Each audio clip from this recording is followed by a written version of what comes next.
It's been 7 years since the Saw franchise issued its final chapter. To put that into perspective, Freddy Krueger was on a hiatus for only 3 years after the final nightmare, and Jason came back from his final chapter after 1 year. So in terms of finality, the Saw franchise did have a pretty nice long break. The question is, did this break give the series ample time to recharge its batteries, or should it have stayed dead? It's been 10 years since the death of the infamous killer known as Jigsaw. However, when mutilated bodies start turning up, Detective Halloran Callum, Keith Rainey, and Coroner Logan Nelson Matt Passmore begin to suspect that a new game is underway. But who is the mastermind of this latest game? Is it a copycat killer? One of their owner has Jigsaw himself returned from the grave. Despite being the 8th entry in a long-running franchise, Jigsaw is actually a pretty good jumping-on point for newcomers. There have been a lot of twists and turns over the course of the last 7 films, but Jigsaw largely ignores a lot of the details revealed in the films past Part 3. If you wanted to take someone to see their very first Saw film like I did, the only 2 important things they need to know is who Jigsaw was and that he's now considered to be dead. The film doesn't touch on anything related to Dr. Gordon or Detective Hoffman. I don't think they've necessarily been retconned out of the series, but they're an interesting omission, and you'll be curious to see if future films will want to bring them back.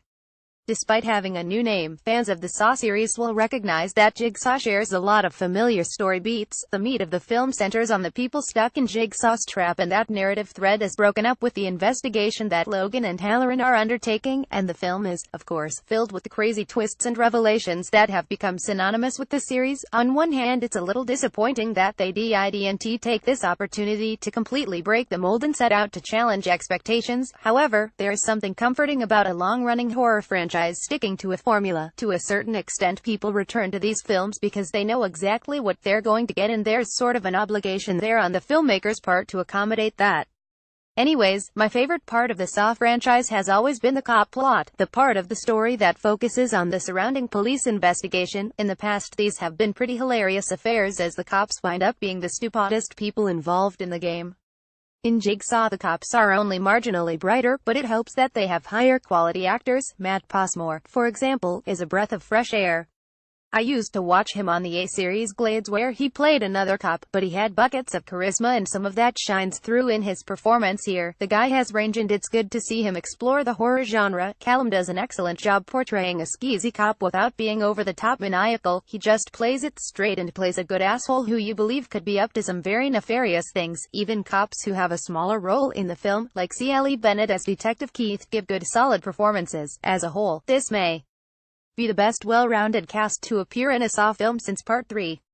Jigsaw is also the cleanest-looking film in the series. It's very bright and well put together. The Saw series has always had a grungy look to it, but towards the end it started to make the films feel like they had a cheap quality to them, like they were direct-to-DVD features. Jigsaw brightens things up and loses the grungy aesthetic in favor of a more traditional look. Some people might not appreciate the updated look, but I'm thankful for it. That grungy look was a relic of the O, and having watched the entire Saw series recently, I can tell you that it doesn't hold up very well.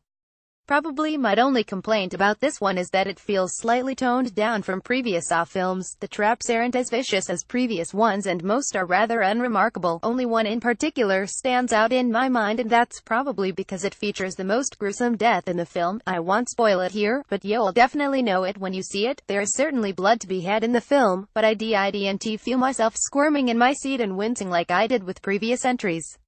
Overall, I thought this was an excellent return for the series, and one that left me eager to see where things go from here. I feel like they waited just long enough for my interest to be renewed in the Saw franchise, and the pieces put into play in this film are a good starting point for future entries. For those that are fatigued by the series and are hoping for something completely different, this film isn't for you. For long-time fans eager to return to the series, this may do the trick, but you may leave feeling upset that the film doesn't pick up the pieces left after the final chapter. And for newcomers, this is an excellent jumping-on point if you want to see what the Saw series is all about.